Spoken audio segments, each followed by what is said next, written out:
Hello friends, welcome to another video of stock market. आज हम जानेंगे पीडीलाइट के बारे में। पीडीलाइट इंडस्ट्री के स्टॉक में हमने ऊपरी स्तर से अच्छा खासा करेक्शन देखा। रिसेंटली इसने तो 2133 का लो भी मारा था।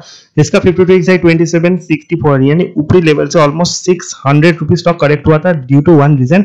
लास्ट ऑलमोस्ट 1 मंथ या फिर 3 वीक से इंटरनेशनल मार्केट में यूक्रेन रशिया वॉर को लेकर जो क्रूड के प्राइस में बहुत जबरदस्त इंक्रीमेंट हमने देखा, उसका सीधा सीधा बेनिफिट पीडीलाइट के ऊपर भी पड़ रहा है, क्योंकि Pidilite normally it's a chemical company and ये जिस तरह के प्रोडक्ट बनाते हैं उसमें crude and crude derivative product का एक इंपॉर्टेंट रोल होता है। 30 to 40% of the raw material जिससे crude and crude derivative product use करते हैं, उनके प्राइस बढ़ने के कारण एक्सपेंसेस बढ़ेगा एंड इसका असर मार्जिन पे पड़ेगा। सेल्स जितना ही बढ़े, मार्जिन अगर नहीं बढ़ता तो प्रॉफिटेबिलिटी में बहुत ज्यादा इंपैक्ट आएगा एंड प्रॉफिट घटेंगे, क्योंकि एक्सपेंसेस जो है वो बढ़ जाएंगे एंड मार्केट इसी को डिस्काउंट कर रहा है। सो ऑलमोस्ट 1 मंथ होने को है एंड अगर ये थिंग और लंबा चलता रहा तो नेक्स्ट क्वार्टर के रिजल्ट में डेफिनेटली इनका इंपैक्ट पड़ेगा, क्योंकि जितना रॉ मटेरियल कॉस्ट बढ़ेगा एट ए टाइम ये इतना कॉस्ट जो है अपने प्रोडक्ट का इंक्रीज करके कस्टमर को पास ऑन नहीं कर पाएंगे। सो डेफिनेटली थोड़ा इनको पास ऑन बाद में करने के लिए रखना पड़ेगा एंड आने वाले टाइम में अगर क्रूड का प्राइस और बढ़ता है, ऐसा मानना है इंटरनेशनल मार्केट में अगर वॉर एक्सटेंड होता है, हालांकि इसका चांसेस बहुत कम है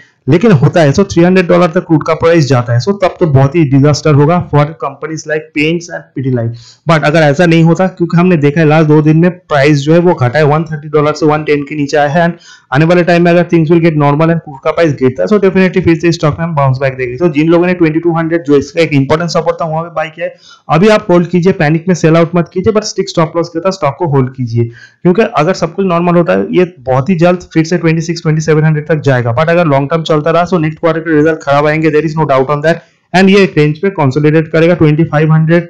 ये बहुत ही जल्द क्रॉस नहीं करने वाला। नीचे अगर डाउनसाइड आता है तो सबसे इंपॉर्टेंट सपोर्ट है 2100 टू 2000, बट ऐसा नहीं कि स्टॉक इसको ब्रेक नहीं करता। So definitely for fresh investor wait and watch, normal होता है, सो डेफिनेटली अच्छा खासा बाउंस बैक आएगा एंड करेक्शन में अगर आपको मिले आपको बाय करने, क्योंकि ये तो हमेशा नहीं चलने वाला।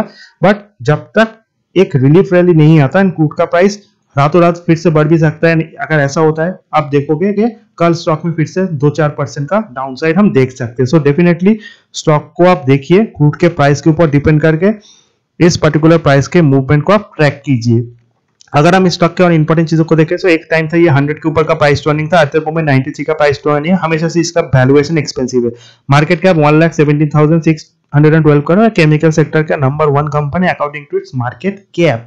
नाउ अगर हम इस स्टॉक का 52 वीक्स लो देगा ऑलमोस्ट 1700 है, तो जो बहुत ही पुराना है, 52 weeks high 2700, so there is a range of 1000 rupees and stock उसके बीच में ट्रेड कर रहा है।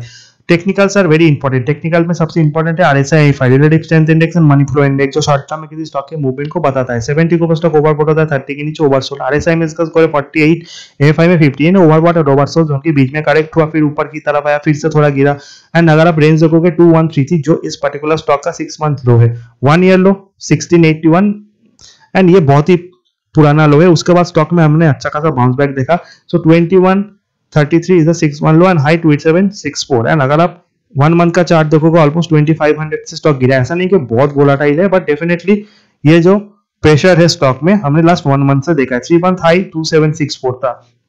नाउ अगर हम इसका 100 200 50 day simple expansion moving average देखें, so stock exactly 200 day expansion moving average के करीब ट्रेड कर। इसलिए इस पर्टिकुलर वीडियो को बनाने का मेन रीजन ही था आपको ये बताना कि एट दैट मोमेंट 2340 जिसके नीचे ये स्टॉक है, सो 2300 के नीचे जब भी ये स्टॉक क्लोजिंग देगा तब तक ये वीक रहेगा। नीचे कहां जा सकता है, नीचे सीधे सीधे 2000 के करीब इसका सपोर्ट है। हालांकि रिसेंटली इसने 2133 से बाउंस बैक तो दिखा है, बट ऐसा नहीं कि करेक्शन में 2000 को ब्रेक नहीं कर पाता। सो डेफिनेटली उस रेंज को आपको देखना पड़ेगा। एट दैट मोमेंट ही 2500 आ जाए, ऐसा नहीं है अंटिल एंड अनलेस क्रूड का प्राइस बहुत स्टेबल हो एंड क्रूड का प्राइस घटता है फिर बढ़ता है, ओवरनाइट कुछ भी हो सकता है। तो ट्रेडर्स के लिए बहुत ही रिस्की मामला हो सकता है। देन इसका जो रेजिस्टेंस है 2400 एंड 2500, सो ऊपर की तरफ बहुत सारे रेजिस्टेंस है छोटे छोटे, नीचे की तरफ सपोर्ट कहां पे, डेफिनेटली इसका जो मेन सपोर्ट है वो एट दैट मोमेंट तो 2200 है, बट उसके बाद जो सपोर्ट है वो 2000 की करीब है। So definitely for trading purpose 2200 आपका बहुत ही बढ़िया एक स्टिक स्टॉप लॉस होगा। हालांकि प्रेजेंट प्राइस जो है वो 2300 के ऊपर है, बट उससे पहले स्टॉप लॉस कोई बनता नहीं, बट फिर भी फॉर अ रिस्की ट्रेडर 2240 आपका एक स्टॉप लॉस हो सकता है। 2240 के से पहले उतना कोई स्टॉप लॉस नहीं बनता। एंड 2200 आप अपने रिस्क पोटेंशियल के हिसाब से स्टॉप लॉस लगा सकते हो। रेजिस्टेंस कहां पे 2400 एंड उससे भी नीचे 40 जो कि इस स्टॉक का 200 एक्सप्रेशन मूविंग एवरेज, जिसके ऊपर ज्यादा है, सो 2400 इस पर्टिकुलर रेंज को यह कंसोलिडेट कर सकता है। सो 2400 से पहले स्टॉक में अच्छा खासा ब्रेकआउट नहीं आएगा ऊपर की तरफ, एंड नीचे की तरफ सपोर्ट 2200 एंड 2000 का है। फंडामेंटल चीजों का एनालिसिस करें, सो इन दिस पर्टिकुलर स्टॉक जो पीयर्स है सबसे फेवरेट जो है मेरे एसआरए में, परफॉर्मेंस हो, वैल्यूएशन हो, सबसे नंबर 1 स्टॉक है SRA. But once upon a time मैं सारे स्टॉक को ट्रैक करता था, अब भी मैं करता हूँ। कुछ दिन पहले मैंने दीपक नाइट्राइट के ऊपर भी वीडियो बनाया है।